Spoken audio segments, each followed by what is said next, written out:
여러분 안녕하십니까? 화요일 아침 뉴스 퍼레이드 황병준입니다. 윤석열 대통령 탄핵 심판의 마지막 변론이 오늘 열립니다. 윤 대통령은 최후 변론에서 대국민 메시지를 통해 여론 형성에 나설 거란 관측이 나옵니다. 국회 측도 어제 회의를 열고 최후 진술 내용을 점검했습니다. 최원국 기자입니다. 오후 2시 헌법재판소 탄핵 심판의 최종 변론을 앞두고 있는 윤석열 대통령. 이번 계엄으로 놀라고 불안하셨을 국민 여러분께 다시 한번 사과드립니다. 어제 변호인단과 최후 진술서에 담을 내용을 최종 조율한 뒤 서울구치소에서 자필로 문구를 정리 중인 걸로 알려졌습니다. 최후 진술서는 40분에서 50분 분량으로 향후 전국 운영 방안과 함께 야당의 줄탄핵 추진 등으로 인한 계엄 선포의 불가피성 설명, 대국민 사과 등이 담길 걸로 알려졌습니다. 최종 변론은 윤 대통령이 직접 대국민 메시지를 낼 사실상 마지막 기회인 만큼 임기 단축 개헌과 같은 제안을 할 수 있다는 전망도 나옵니다. 국회 탄핵소추위원단의 최후 진술은 국회를 대표해 정청래 법사위원장이 합니다. 윤석열 대통령이 왜 파면되어야 하는지, 비상계엄, 이 내란 사태를 어떻게 극복하고 대한민국이 미래로 나가야 할지 하는 내용을 담았습니다. 국회 측 대리인단은 탄핵이 기각돼 윤 대통령이 복귀할 경우에 대한 우려도 포함할 것으로 전해졌습니다. 헌재는 양측의 최후 진술에 시간을 제한하지 않기로 해 최종 변론은 밤늦게까지 이어질 수 있습니다. TV조선 최원국입니다. 오늘 최종 변론에 대한 국민적 관심도 뜨겁습니다. 재판 방청 신청엔 1,800명 넘는 신청자가 몰렸고 헌법재판소 주변엔 탄핵 찬반 집회가 모두 예정돼 있습니다. 헌재에 나가 있는 취재기자 연결해 보겠습니다. 김혜나 기자, 이른 시간인데 지지자들 모이고 있습니까? 네, 헌재 정문 앞엔 경찰 통제선이 쳐져 있고 경찰 버스로 차벽이 둘러져 있는데요. 아직 재판 시작까지는 6시간 넘게 남은 만큼 찬반 집회 참가자들은 아직은 보이지 않고 있습니다. 윤 대통령 탄핵 심판 11차 변론 기일은 오후 2시부터 진행됩니다. 헌재의 최종 변론은 지난해 12월 14일 윤 대통령 탄핵 소추안이 국회에서 통과되고 헌재에 사건이 접수된 지 73일 만입니다. 온라인으로 진행된 이번 방청 신청에는 총 1,860명이 넘는 신청자가 몰려 경쟁률 93.4대 1을 기록했습니다. 헌재 앞 찬반 집회 참가자가 늘어나고 일부 충돌 우려도 있어서 경찰은 경호를 강화하고 있습니다. 선고 당일에는 최고 경계태세인 가포 비상령을 내리는 방안도 검토 중입니다. 오늘 최종 변론이 끝나면 선고는 언제쯤으로 전망되나요? 네, 오늘 변론이 마무리되면 재판관들은 평의 절차에 돌입합니다. 통상 2주 정도 평의 기간을 거친 뒤에 결정문을 작성하고 평결을 내리게 됩니다. 법조계에선 변론 종결일로부터 2주 정도 지난 3월 중순경 최종 선고가 이루어질 거란 전망이 나옵니다. 다만 평의 과정에서 재판관 사이에 격론이 오간다면 기일 지정과 결정문 작성에 시간이 더 걸릴 가능성도 있습니다. 과거 사례를 보면 노무현 전 대통령은 변론 종결 14일, 박근혜 전 대통령은 11일 만에 각각 탄핵 기각과 인용 결정이 내려졌습니다. 어떤 결정이 내려지든 찬반 세력 사이 적자는 논란이 예상되는 가운데 앞서 윤 대통령 변호인단은 헌재 결정에 승복하겠다는 입장을 밝혔습니다. 헌재 앞에서 TV조선 김예나입니다. 네, 민주당 이재명 대표의 공직선거법 위반 항소심 결심 공판이 내일 열립니다. 항소심에서도 1심과 마찬가지의 당선 무효형이 내려지면 조기 대선이 치러질 경우 이 대표 출마에도 변수가 될 전망인데요. 이 대표는 김부겸 전 총리 등 비명계 인사를 잇따라 만나는 등 당내 결속 다지기에 나서는 모습입니다. 구민성 기자의 보도입니다. 서울고등법원이 내일 오후 2시 이재명 민주당 대표의 공직선거법 위반 항소심 결심 공판을 엽니다. 검찰과 변호인이 각각 이 대표를 상대로 신문한 뒤 검찰 구형과 이 대표 최후 진술이 이어집니다. 이 대표는 2021년 민주당 대선 경선 과정에서 대장동 개발사업 핵심 실무자였던 고 김문기 씨와 한국식품연구원 부지의 용도 변경 특혜 의혹과 관련해 허위 사실을 공표한 혐의를 받습니다. 만약에 안 해주면 직무유기 뭐 이런 걸 문제 삼겠다고 협박을 해서 지난해 11월 1심은 김 씨 관련 발언 일부와 백현동 발언 부분을 유죄로 보고 징역 1년에 집행유예 2년을 선고했습니다. 이대로 형이 유지된다면 이 대표는 의원직을 상실하고 10년간 피선거권이 박탈돼 대권 행보에 변수가 될 수 있습니다. 이 대표는 선거를 앞두고 당내 비명계 인사를 잇따라 만나며 결속을 다지고 있는데 어제는 김부겸 전 총리와 회동했습니다. 온 국민이 국가와 정치를 걱정하는 상황이 돼서 이 문제를 어떻게 원만하게 합리적으로 잘 나갈지에 대해서 총리의 고견을 듣도록. 27일과 28일에는 임종석 전 대통령 비서실장과 김동연 경기지사를 만나며 통합 행보를 이어갑니다. TV조선 구민성입니다. 네, 공수처가 윤석열 대통령 통신영장을 중앙지방법원에 청구했으면서도 지난달 국회에서 그런 적 없다고 허위 답변을 해 논란이 되고 있죠. 그런데 확인을 해봤더니 해당 답변서를 작성했다던 수사기획관의 자리도 당시에는 없었습니다. 한지은 기자의 보도입니다. 윤석열 대통령 대리인단은 공수처가 국회 서면 질의에 거짓 답변을 했다며 오동훈 공수처장 등 관련자들을 지난 21일 고발했습니다. 고위공직자범죄수사처는 서울중앙지방법원에 윤석열 대통령 영장을 청구한 사실이 없습니다라고 공식 회신하였습니다. 명백한 거짓말로 국민을 기만한 것입니다. 주진우 국민의힘 의원이 지난달 12일 윤 대통령 영장을 중앙지법에 청구한 적 있는지 묻자 공수처는 사흘 뒤 없다고 답했습니다. 하지만 추가 의혹이 제기되자 공수처는 지난 21일 통신영장을 청구했다 기각됐다고 말을 바꿨습니다. 허위 답변은 물론 유령 답변서 논란도 불거졌습니다. 이 답변서는 수사기획관 명의로 작성됐지만 공수처엔 당시 수사기획관이 없었습니다. 공수처 관계자는 국회 질의나 요구는 수사기획관실에서 처리를 해왔다면서 당시 직원들이 모두 윤 대통령 체포영장 업무에 투입돼 있었는데 국회 질의가 쏟아지자 실수가 있었던 것으로 보인다고 했습니다. 검찰은 윤 대통령 측이 고발한 사건을 중앙지검 형사 1부에 배당하고 수사에 착수했습니다. TV조선 한지은입니다.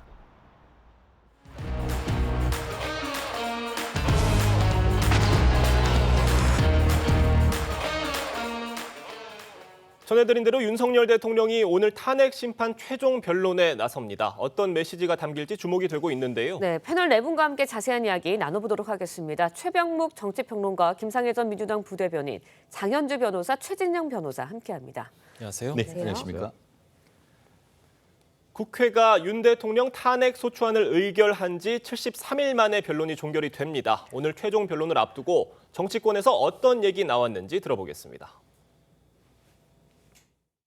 국민에 대한 사과 말씀도 들어가 있을 것 같고 대통령의 명령과 지시를 따른 그런 분들에 대한 어떤 선처라든가 이런 말씀이 들어가 있지 않을까.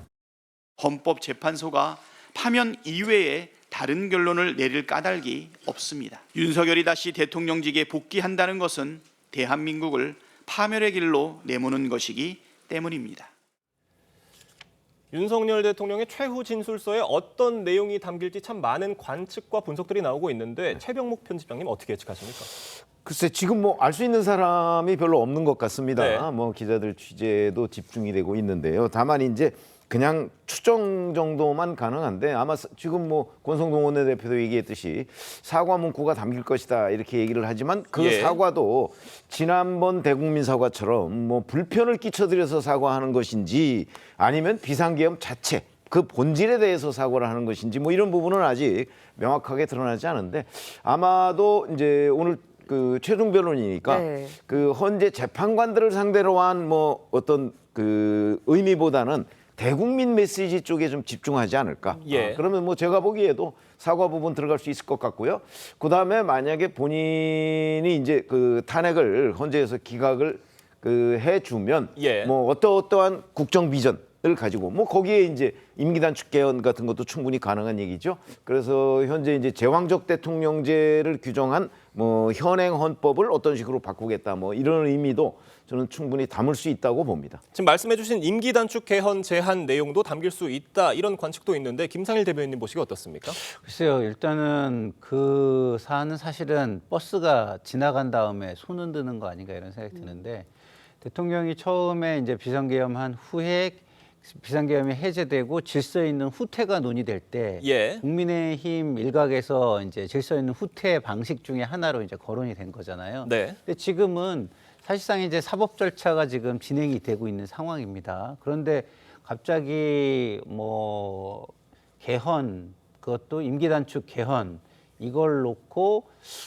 또 다른 방식으로 이 문제를 처리하자는 듯한 모습이 과연 설득력이 있을까? 그리고 국민들도 수용할 수 있을까? 이런 생각이 들어서 그거는 이제 일각에서 그냥 아이디어 차원에서 하는 얘기 같고요. 대통령 측이나 아니면 다른 책임 있는 어떤 주체에서도 그런 생각은 저는 지금 하고 있지 않는 것 같다. 그런 생각을 합니다. 네, 알겠습니다. 윤 대통령 측과 국회 측 모두 최종 변론 전략을 가다듬고 있는 것으로 전해졌는데요. 양측의 목소리 먼저 들어보겠습니다.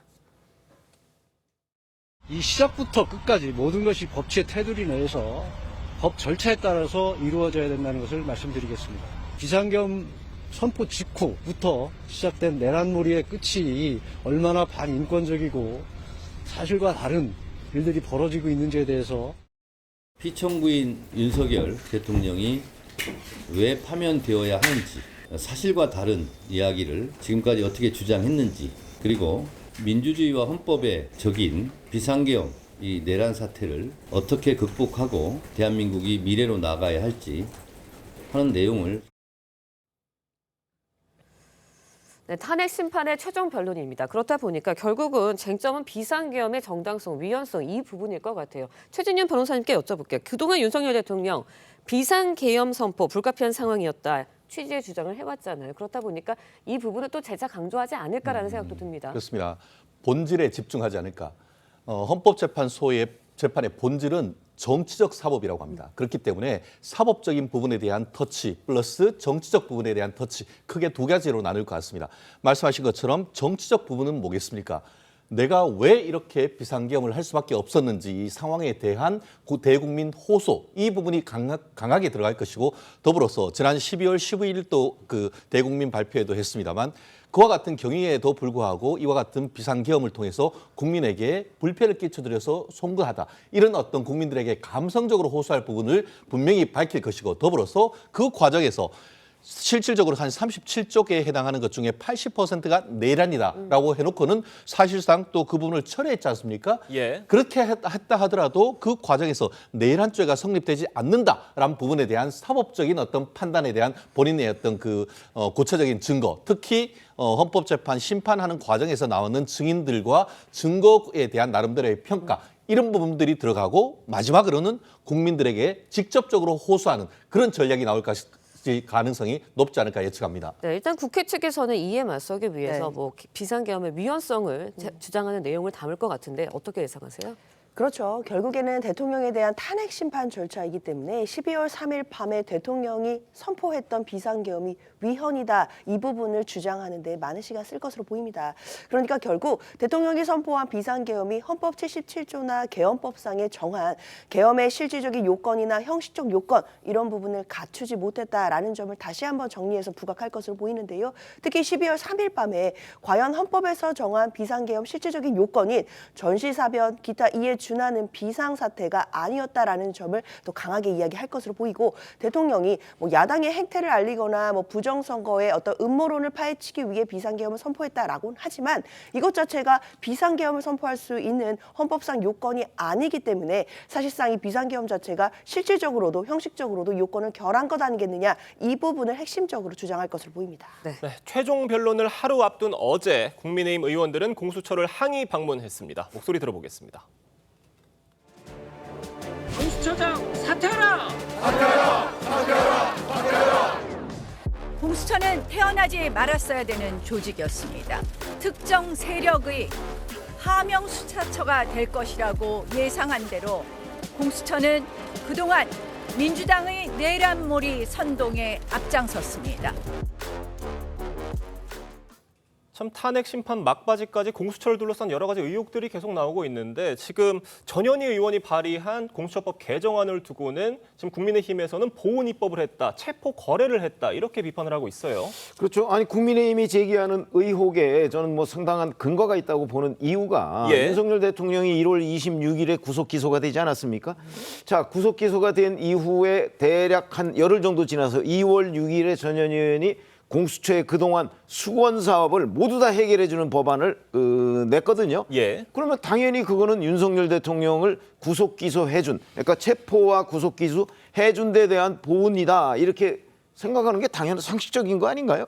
그런 점에서 본다면 뭐 그 전부터 준비해 왔다 그러는데 그 전부터 준비해 와서 왜 하필이면 윤석열 대통령 딱 체포 구속 기소된 직후에 그 공수처의 민원을 다 해결해 줍니까? 이거는 상식적으로 보면 누가 보더라도 민주당과 공수처가 뭔가 거래를 하지 않았나 하는 의심을 지울 수가 없기 때문에 그 의심을 벗어나기 위한 여러 가지의 그 설명, 해명 뭐 이런 것들이 반드시 필요하다고 생각합니다. 네. 법안 발의 시기나 상황이 아무래도 좀 의혹이 일고 있는 상황이다 보니까 보훈 법안 발의 논란이 계속해서 일고 있거든요. 근데 저는 뭐 그렇게 볼 일인지는 모르겠어요. 왜냐하면 공수처는 이미 만들어진 기관이고요. 그리고 현재 공수처장을 누가 임명했죠? 윤석열 대통령이 임명을 했습니다. 그리고 이번에 이제 탄핵과 관련해가지고 내란 탄핵 이거와 관련된 수사를 함에 있어서 여기에 어떤 역량이라든가 어떤 자원이 좀 상당히 좀 부족하구나라는 게 전 국민적으로 좀 느껴진 부분 아니겠습니까? 그러면 이 기관을 없애거나 아니면은 제대로 만들거나 둘 중에 하나 선택을 해야 하는 것이죠. 근데 기본적으로 민주당은 검찰 개혁 방안의 하나로서 공수처 제도를 도입을 한 것입니다. 그래서 이것을 제대로 한번 해보자 쪽으로 생각하는 거는 저는 좀 당연한 흐름이다 이런 생각이 듭니다.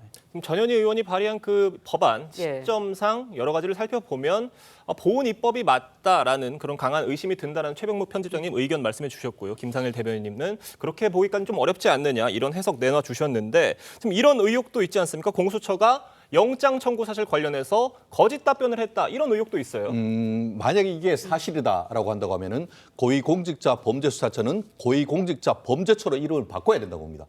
아시다시피 지금 이 부분과 관련해 가지고 체포가 과연 정당했느냐 그와 관련해서 불법 체포 감금죄가 문제가 되고 있고 더불어서 지금 그 국회에 대한 답변을 하는 과정에서 사실과 다른 답변을 했다는 것 사실이 실질적으로 밝혀진 건 아니겠습니까? 그러면 허위 공문서 작성 및 동행사죄가 문제가 되고 더불어서 오늘 지금 TV조선에서 단독했는 걸 보면은 유령 답변서 실질적으로 수사기획관이 있지도 않았는데 수사기획관 명의로 해서 어떤 서류가 나왔다라고 하면은 그거는 명의가 없는 그 공무원이 명의를 사칭했기 때문에 이제는 나아가 공문서 위조 및 동행사죄가 될 수도 있는 부분이란 말이에요. 그렇다고 하면은 말씀드린 것처럼 민주당이 초대에 어떻게 보면 그 공수처장이 취임했을 때 뭐라고 했습니까? 앞으로 민주당과 공수처는 협업 관계라고 했는데 이제는 윤 대통령에 대한 그 체포까지 해주니까 그에 대한 보훈 입법까지 해주는 이런 것을 보면서 이제는 협업 관계를 넘어서 공생 관계가 된 것이 아닌가. 그렇다고 하면은 수사의 공정성은 안드로메다로 보내는 것이 아닌가. 이런 비판이 있지 않습니까?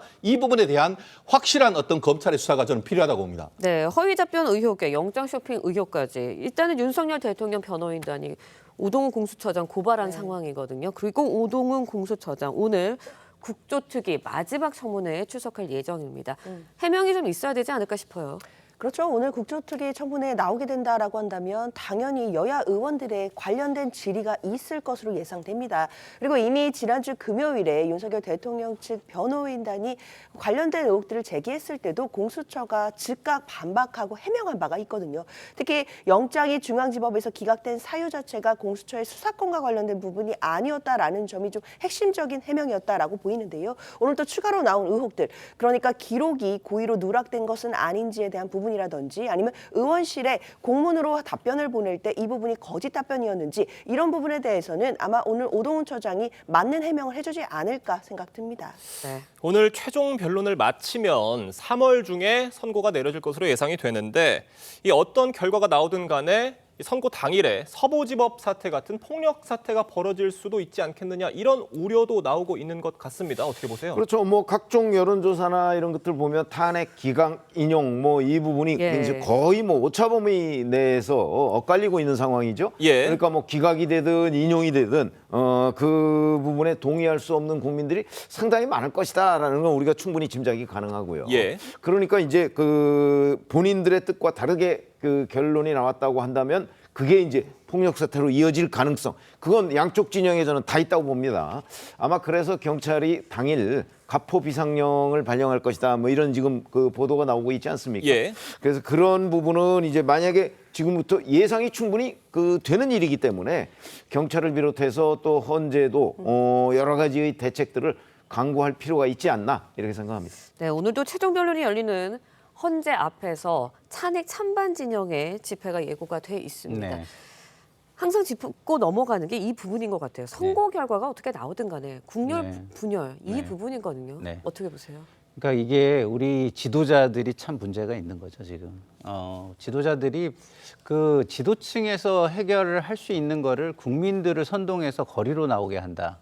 이거 지도자다운 게 아니거든요. 그러니까 뭐 이건 여야 막론하고 다 마찬가지인 겁니다. 그래서 저는 제발 좀 이제는 그 제도에 의해서 어떤 문제가 해결이 되고 그 해결되는 걸 좀 수용하고, 그리고 국민들은 국민의 어떤 삶과 국가의 어떤 발전 이런 걸 중심으로 나갈 수 있게 해주는 지도자들의 모습을 갖추기를 바라는데요.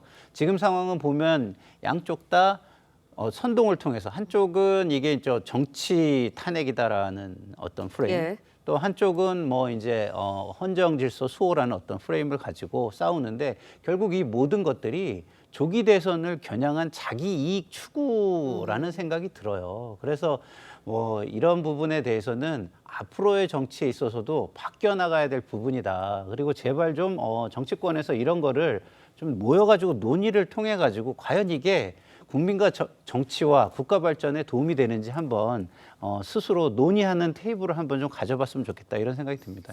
헌재 탄핵 심판 선고 결과 어떻게 나올지도 초미의 관심사인데 지금 두 변호사님께 여쭤볼게요. 최진영 변호사님 어떻게 예측하세요? 두려운 마음으로 제가 두 가지를 예측하겠습니다. 헌법재판은 이 사건 심판 청구를 각하한다. 형사재판은 이 사건 공소를 기각한다. 결국 실체적 판단보다는 형식적 판단으로 해서 사실상 기각하는 내지는 각하하는 결정이 나올 가능성이 사실상 높다라고 생각합니다.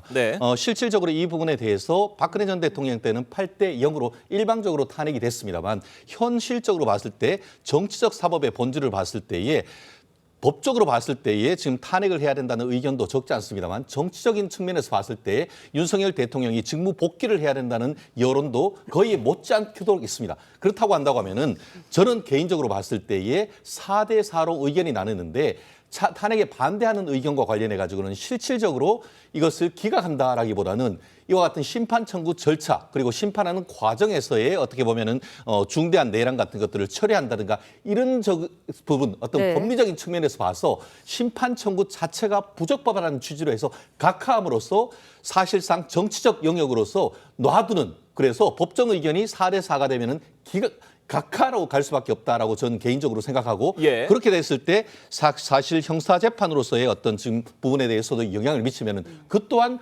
공소 제기 절차가 중대한 법률 위반으로 해서 공소를 기각하는 이런 쪽으로 될 가능성이 현실적으로 저는 높지 않을까 조심스럽지만 예측해 봅니다. 그러니까 심판 청구 자체가 부적합하다는 의미에서의 각하가 나올 것이다, 이렇게 예측을 해주셨고요. 장윤주 변호사님 어떠세요? 글쎄요, 저는 생각이 조금 다른데요. 저는 오히려 인용 가능성이 높다라고 생각합니다. 지금까지 헌법재판소에서 드러난 그 당시 비상계엄 선포 당시에 헌법상의 실질적인 요건이나 절차적인 요건을 불비했다라는 점을 재판관들이 인정한다라고 한다면 비상계엄의 위헌성을 인정할 수밖에 없을 것이고요. 결국 탄핵 재판도 결국에는 재판이기 때문에 증거와 법리에 따라, 그리고 재판관들의 법률과 양심에 따라 판단하게 됩니다. 따라서 정치적인 장외에서의 여론전이라든지 진영 논리 이런 것을 떠나서 법적으로 판단해 본다라고 한다면 12월 3일 밤 대통령이 계엄을 선포하던 그 순간으로 돌아가서 그 계엄 선포가 우리 헌법의 위헌인지 또는 합헌인지 이 부분만 놓고 판단할 것으로 보입니다. 네, 알겠습니다. 이번에는요, 이재명 대표 사법 리스크도 짚어보도록 하겠습니다. 내일 이재명 대표의 선거법 2심 결심 공판 진행이 됩니다. 선고 시점이 언제가 될지, 또 선고가 어느 1심과 같은 형이 또 내려지게 될지 관심이 쏠리거든요. 어떻게 예측하세요? 사실 1심 그 선고 결과도 징역 1년, 집행유예 2년이 나왔는데 그것도 예측한 사람들이 그렇게 많지는 않았어요. 왜냐하면 대개는 이제 뭐 벌금 몇백만 원 뭐 이 정도가 되지 않을까 이런 예측이었는데 그거보다 그 더 아주 중한 그 이제 선고가 내렸는데 2심은 그 지금 뭐 이제 그 이른바 이재명 대표가 그 김문기 씨하고 골프를 같이 쳤느냐 안 쳤느냐는 부분에 관해서 조금 더 무엇이 허위 사실인지 분명하게 해달라 뭐 이런 재판부에 거듭된 요구가 있지 않았습니까? 그러면 설령 이제 만약에 그게 무죄가 된다고 하더라도 백현동 부분은 여전히 남는단 말이죠. 그래서 아마 2심 결과도 1심 결과와 뭐 크게 다르지 않는 이런 상황이 되지 않을까 싶은데 아마 시점은 뭐 이거는 재판부의 재량입니다. 그런데 3월 12일까지 새로운 사건을 맞지 않겠다 이렇게 돼 있기 때문에 아마 그러면 3월 12일 직후 결국은 그 윤석열 대통령의 헌법재판소 심리 결과가 나오는 그 주에 결국 이재명 대표의 선거법 2심 선고도 있지 않을까 이렇게 예측해 봅니다. 김상일 대변인님은 2심 결과 어떻게 예측하세요? 글쎄요, 요새는요 과거하고 다르게 그 재판 예측하기가 더 어려워진 것 같아요. 옛날보다 독립된 재판부 그 6글자가 훨씬 더 저한테 다가오는 때인데요. 얼마 전에 그 송철호 울산 전 시장하고 황운하 의원 사건도 2심에서 정반대로 이게 결과가 뒤집어졌습니다. 그래서 요새는 정말 어떤 재판부가 판단을 하느냐에 따라서 이게 확 바뀌기 때문에 예측하기가 참 어렵다 이런 생각이 들고요. 지금 뭐 과거의 어떤 예측하는 뭐 이런 어떤 과거의 관행이나 이런 측면에서 보면은 이 정도의 형량이 뭐 이렇게 갑자기 사라지거나 무죄가 되거나 하기는 쉽지 않은 상황이라고 예측이 되긴 하는데요. 그러나 아까도 말씀드렸지만 요새는 예측하기 굉장히 어려운 독립된 재판부의 모습을 많이 보고 있어서 저는 뭐 판단을 좀 유보하도록 하겠습니다. 네, 이런 상황에서 이재명 대표가 어제 김부겸 전 총리를 만났어요. 두 사람이 개헌을 두고 이견을 보인 것으로 전해졌는데 이 비명계설과는 개헌 논의에 이 대표가 선을 긋고 있는 이런 모양새입니다. 최병욱 평론가님 어떻게 보세요? 그렇죠. 그건 김경수 전 경남지사와 만났을 때도 똑같은 그런 상황이었죠. 사실은 이재명 대표가 외형상 지금 뭐 비명계를 끌어안기라는 식으로 언론에서 계속 표현이 되지 않습니까? 그냥 저런 걸 보여주는 일종의 퍼포먼스라고 봅니다.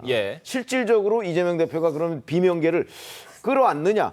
그러면 비명계는 그냥 뭐 예를 들어서 김부겸 전 국무총리나 김경수 전 경남지사는 그냥 이재명 대표가 뭐 민주당의 대선 후보가 되는데 뭐 들러리 역할밖에 못하는 것 아니냐 뭐 이런 거거든요.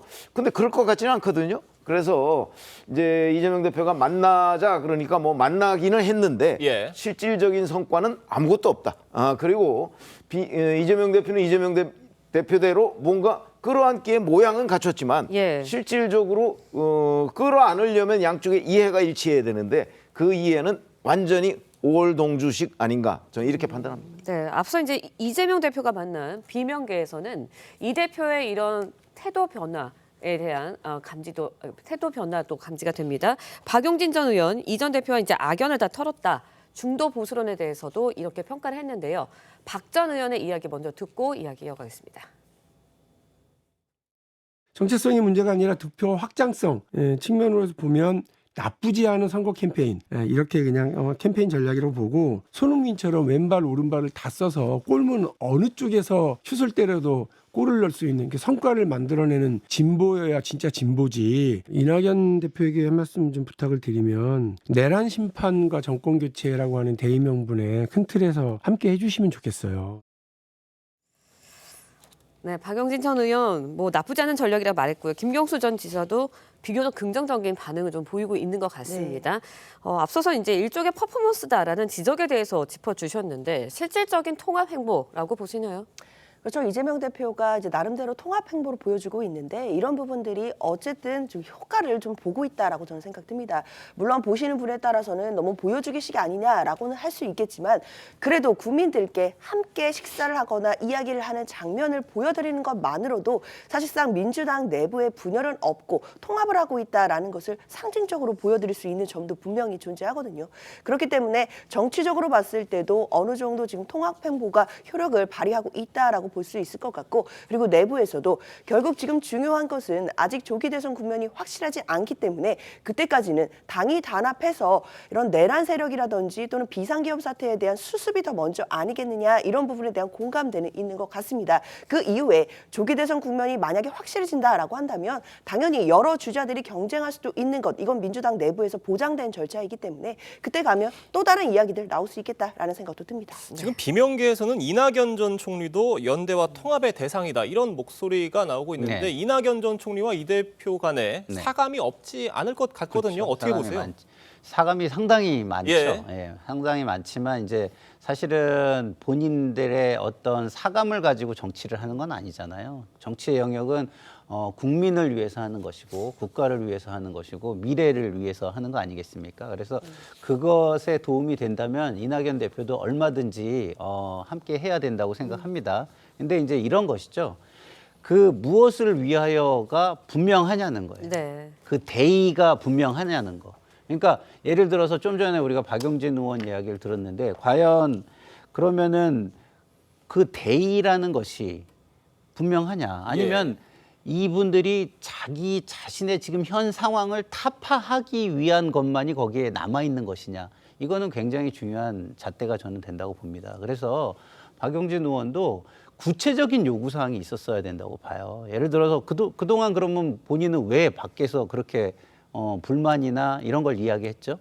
그 이유를 얘기하고 그 이유가 해소되기 위한 구체적인 요구가 있어야 하고 그 요구에 대해서 이재명 대표가 지금 어떻게 해소할 것인지에 대한 답이 있어야 하는 것이지 저게 무슨 몇몇 개인들이 무슨 이익 나눠 먹기를 하는 것은 아니잖아요. 그래서 지금 진행되는 상황이 국민들에게 좀 더 투명하게 보여지고 좀 구체적으로 보여지는 게 좋겠다. 저는 이렇게 좀 제안을 드리고 싶습니다. 그러니까 이재명 대표와 비이재명계 간의 실질적 화합이 이루어지기까지는 아직 여러 가지 거쳐야 될 단계들이 많이 있다. 그러니까 이런 실질적 말씀이시죠? 화합이라는 게요. 개인 차원이면 이재명 대표가 안아주는 것만으로 자기는 살아나는 거잖아요. 자기는 뭐 공천도 받을 수 있고 자기 이익은 담보될 수 있는 거 아니겠습니까? 그러면은 자기 이익을 위해서 그동안 그러면은 그 당 지도부에 반발을 했다는 얘기인가요? 그 대의와 명분은 그럼 없었다는 얘기인가요? 그래서 저는 그 부분에 대해서도 지금 이재명 대표와 만나는 분들이 그런 부분을 좀 명확히 해줘야 된다. 근데 그런 것들이 기사화가 거의 안 되고 있어요. 그래서 만났을 때 조금 더 구체적인 요구, 대의와 명분을 위해서 그동안 본인들이 이야기해 왔던 것에 대한 그 개선을 위해서 구체적인 요구들이 노출이 돼야 되고 그거에 대한 답변도 노출이 돼야만 국민들은 굉장히 큰 정치를 하고 있구나. 어떤 개개인의 뭐 밀실에서 이익 나눠 먹기 뭐 이런 게 아니구나 이렇게 느끼지 않겠습니까? 지금 이런 상황에서 이재명 대표 경제 정책에도 공을 들이는 모습을 보이고 있습니다. 국민의힘을 향해 상속세 개정 관련 토론을 제안하기도 했는데 이를 두고 여야가 또 공방을 벌이고 있습니다. 양측 입장 들어보겠습니다. 1,000억 상속받는 사람 100억 세금 더 깎아주는데 그거 안 해주면 그 기초공제, 일괄공제 못 올려주겠다는 거예요. 이런 행패 아닙니까? 그러면서 이 주장하는 저를 보고 무슨 사기꾼, 뭐 인생을 사기로 살았네 이런 얘기해요. 왜 욕을 합니까? 욕이잖아요. 국민의 삶을 놓고 하는 정책 토론을 하는데 왜 욕을 해요?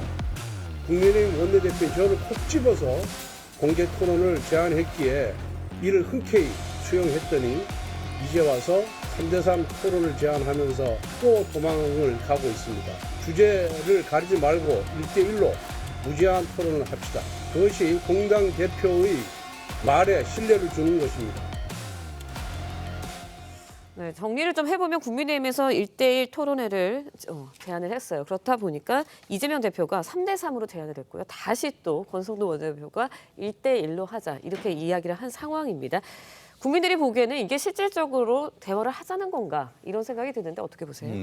토론하자고 했더니 진짜 토론하자고 했는 줄 아느냐 이런 지금 반응 아니겠습니까? 실질적으로 지금 그 제안에 대해서 국민의힘이 바로 받으니까 그것에 대해서 오케이 하는 것이 아니고 또 다른 3대 3으로 한다는 것은 사실상 거부하지 않기 위한 명분 쌓기가 아니냐. 예. 그렇기 때문에 결국 현재 본인이 1등 나가고 있는데 1등 전략은 마이웨이만 하는데 지금 어떻게 보면 나름대로 어떻게 보면 얘기를 하다가 약간 전략적 실수를 한 것이 아닌가.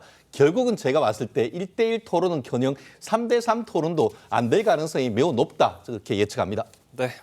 그 이재명 대표가 예전에 존경한다고 했더니 진짜 존경하는 줄 아느냐라고 했던 얘기를 빗대서 재치 있게 비판을 해주셨습니다. 오늘 네 분 말씀은 여기까지 듣겠습니다. 감사합니다. 맞습니다.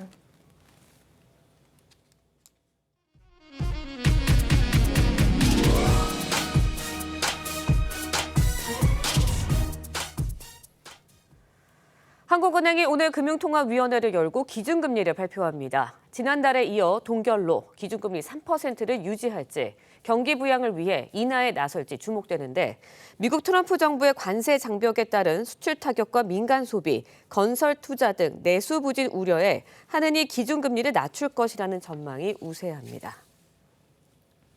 대출을 틀어주고 있던 정부가 태도 변화를 보이자 부동산 시장이 꿈틀거리고 있습니다. 특히 서울 강남 지역은 규제 해제 호재까지 겹치면서 경매 시장에서도 이례적인 현상이 속출하고 있습니다. 경매 낙찰가가 실거래가를 추월하는가 하면 아파트를 경매로 넘겼던 채권자가 경매를 철회하는 일도 벌어지고 있습니다. 서영일 기자가 취재했습니다. 지은 지 7년 된 서울 송파구의 대규모 아파트 단지. 지난주 전용 130제곱미터형이 경매에서 31억 1천만 원대에 낙찰됐습니다. 감정가 30억 5천만 원은 물론 2달 전 실거래된 29억 7천만 원보다 높은 가격입니다. 단기간 과열 국면을 보이다 보니까 앞으로 시장이 상승할 거라는 거에 대한 강한 기대감이 작용된 것도 있고요. 잠실의 또 다른 아파트는 채권자가 내놨던 경매 매물을 철회했습니다. 토지거래 허가구역 해제로 가격이 오르자 경매 시작가가 낮다며 마음을 바꾼 겁니다. 채권자 입장에서도 이게 경매로 넘어가면은 이제 시세보다 낮게 낙찰이 될 가능성이 크기 때문에 취하를 시켜주고 시장에서 소화할 수 있게 해주는 게 이득이거든요. 집값이 하루가 다르게 오르면서 우선 매수 계약을 했다가 자금이 묶여 계약을 파기하는 일도 있습니다. 일주일 전에 24억에 계약이 됐는데 오늘 12시쯤에 해약된 과정이라서 이분이 24억 5천으로 한 5천만 원 또 업하는.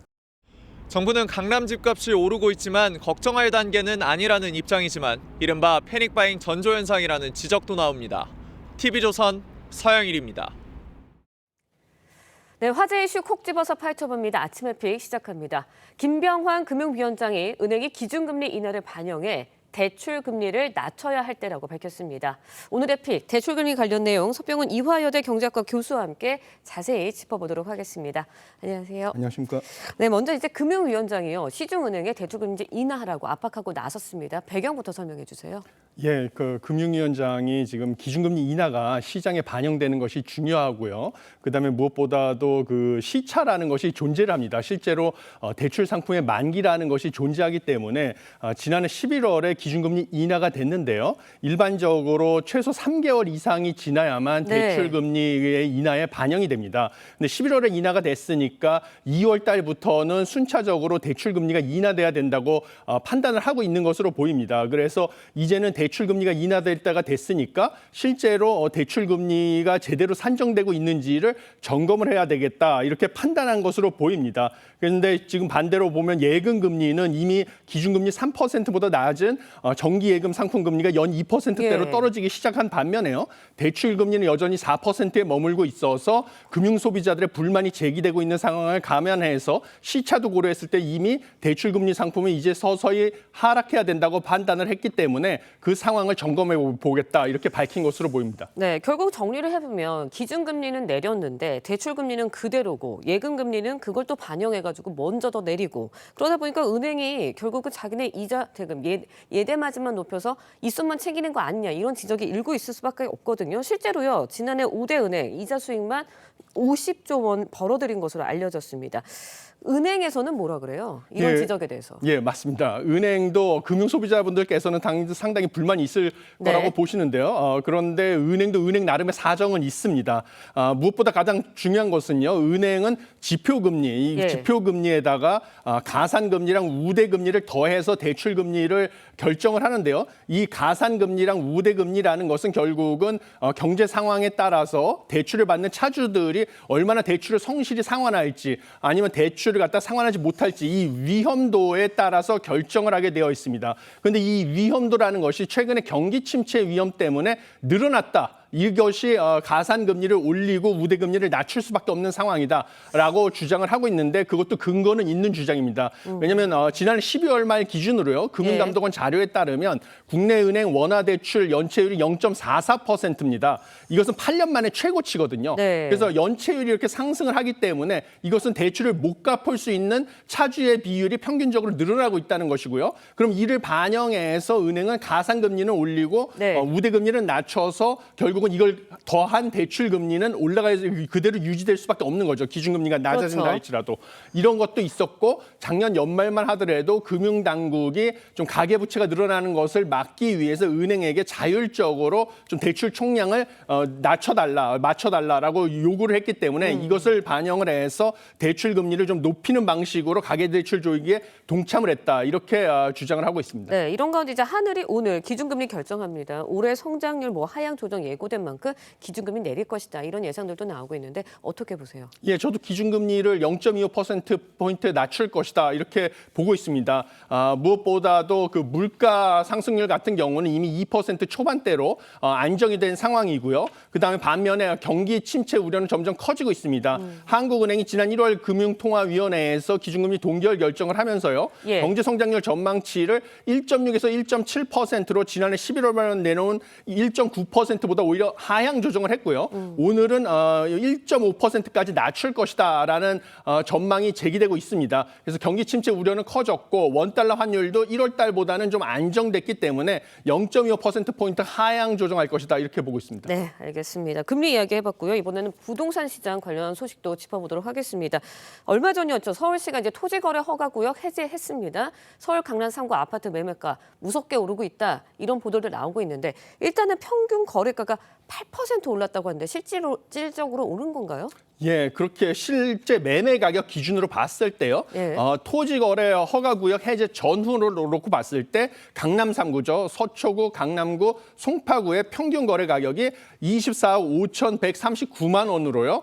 그 해제 전인 22억 6,969만 원과 비교해서 8% 올랐습니다. 그리고 주간 아파트 매매 가격 동향 조사 기준으로 봤을 때도요. 서울 아파트 값은 전주 대비 0.06% 올랐는데 전국은 0.03% 하락을 했습니다. 근데 서울 아파트 가격만 오른 것은 사실은 강남 3구가 서울 전체 평균에서 많게는 3배에서 6배 이상 오른 강남 3구 위주로 가격이 올랐기 때문인 것으로 보고 있습니다. 네, 근데 이제 매매 호가가 오르다 보니까 결국은 토지거래 허가 그거 만들었을 때 갭 투자를 못 하는 거였잖아요. 근데 갭 투자가 활성화되면서 또 이렇게 또 막 붐 일어나는 거 아니냐 이런 이야기도 나오고 있어요. 우려도 어떻게 보세요?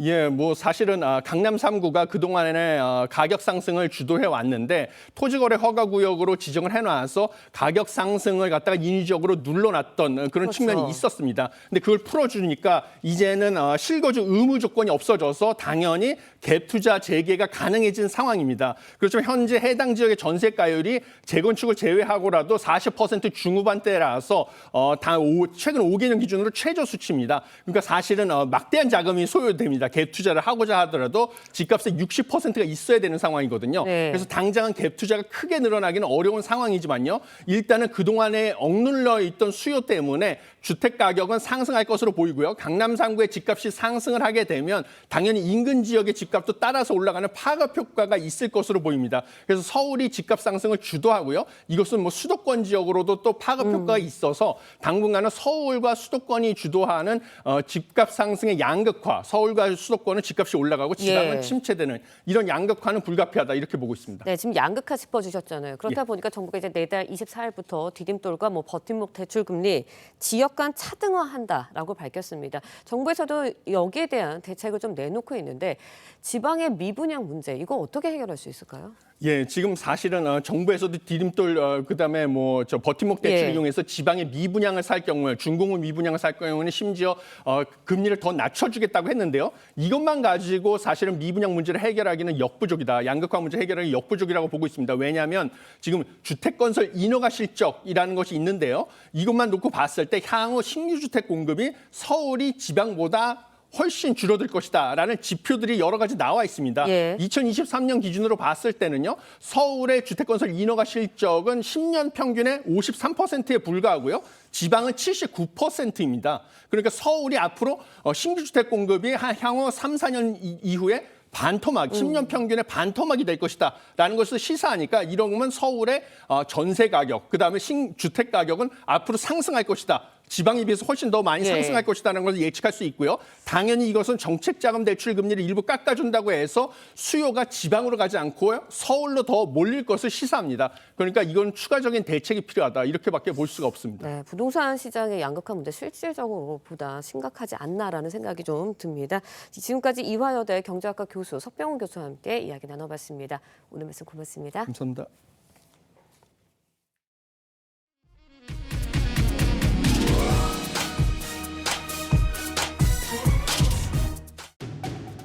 (3월이) 코앞인데 아직도 너무 추운 거 아닌가 하시는 분들 계실 텐데요.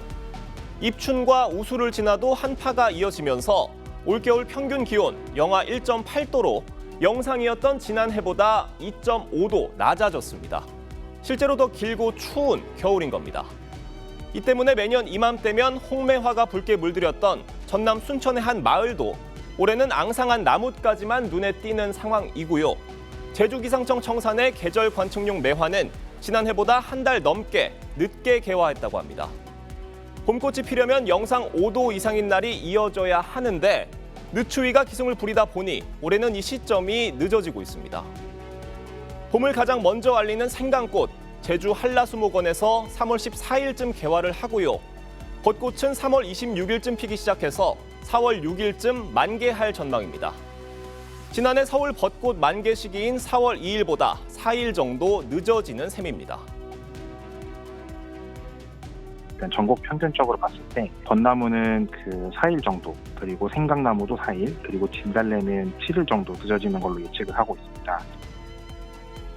올해 여의도 벚꽃 축제는 지난해보다 4일 늦은 4월 2일, 진해 군항제는 6일 늦은 3월 29일 열릴 예정입니다. 3월 꽃샘 추위가 누그러지면 봄꽃 개화 시기가 보다 앞당겨질 수 있다는 관측도 나오는데 산림청은 3월 중순 제주도를 시작으로 4월 초순 무렵 전국적으로 확대될 것으로 예측하고 있습니다. 앵커 리포트였습니다.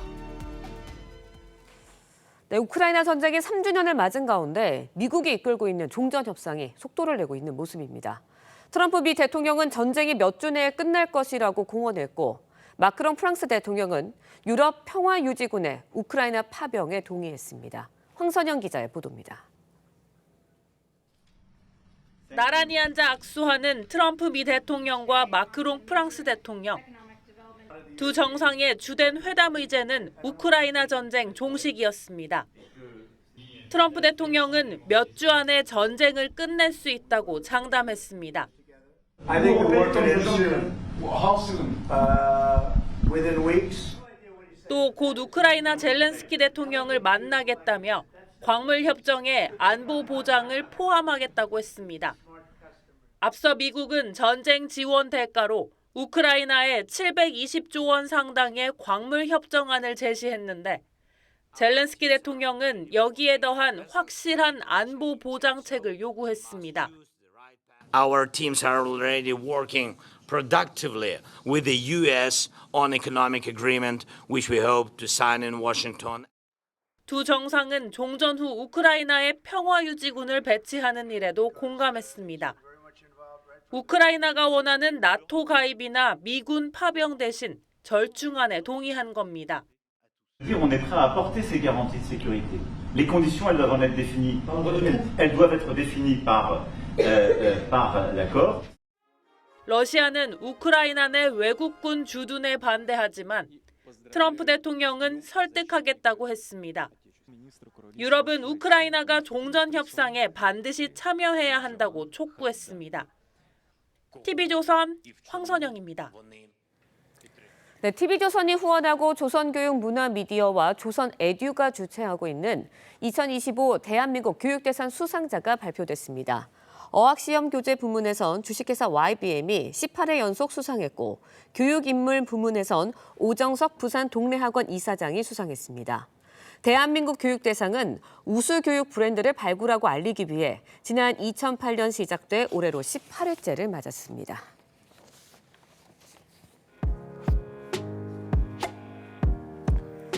렌즈에 담긴 그 순간 그 의미를 짚어보는 시간이죠. 사진 기자가 선택한 아침의 한 장입니다. 오늘은 조선일보 사진부 이태경 기자와 함께합니다. 안녕하세요. 오늘 아침에 볼 사진 어떤 건가요? 네, 하트 축제라는 행사인데요. 이름 그대로 하트 모양의 열기구가 하늘을 날고 있습니다. 현장 모습 사진으로 만나보겠습니다. 러시아 디미트로프 지역에서 매년 열리는 이 하트 축제는 특별한 열기구 축제인데요. 하트 모양의 열기구들이 하늘을 나는 모습이 아름답습니다. 참가자들은 사랑을 상징하는 하트 모양의 열기구를 타고 하늘을 날 수 있습니다. 네, 하트 모양의 열기구라니까 정말 특별한 느낌이 있는 것 같네요. 네, 그렇습니다. 이 축제는 사랑과 희망을 주제로 하는 행사인데요. 이 지역은 겨울에 기온이 매우 낮고 눈이 많이 내립니다. 추운 날씨 속에 떠오른 하트 모양의 열기구들은 따뜻한 느낌을 주는데요. 참가자들은 하늘에 떠오른 사랑과 희망을 만나는 경험을 할 수 있습니다. 네, 참가자들은 꿈 같은 풍경을 경험했을 것 같네요. 지금까지 아침의 한 장이었습니다.